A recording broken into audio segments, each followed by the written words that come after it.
because Bombay is not a Maharashtra city, it is an international city. Bombay महाराष्ट्राची नाही, हे statement करणारे महाशय आहेत भाजपचे तमिळनाडू प्रदेशाध्यक्ष के अण्णामलाई. एक तर ती बॉम्बे नाहीये, ती मुंबई आहे आणि ती महाराष्ट्राचीच आहे.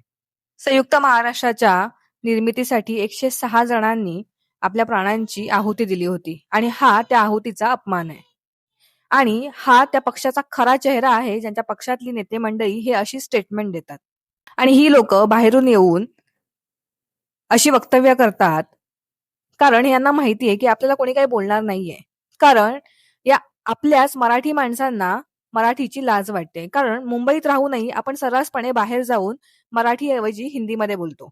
या लोकांना भीती नाहीये कारण आपले राज्यकर्तेही सत्ताकारणामध्ये व्यस्त आहेत. मराठी, अमराठी, हिंदू, मुस्लिम या सगळ्या गोष्टींमध्येच आपल्या निवडणुकाही चालल्या गेल्यात. 15 तारखेनंतर पुन्हा एकदा निवडणुका झाल्यानंतर आपण आपल्या रोजंदारीच्या कामाला लागणार आणि त्यानंतर हे सगळे विषय स्टॉप होऊन जातील. त्यामुळेच अजून वेळ गेलेली नाहीये. विचार करा, लक्ष असू द्या. आजूबाजूला ज्या गोष्टी घडतायत, जे काही चाललंय त्या गोष्टींचा विचार करा.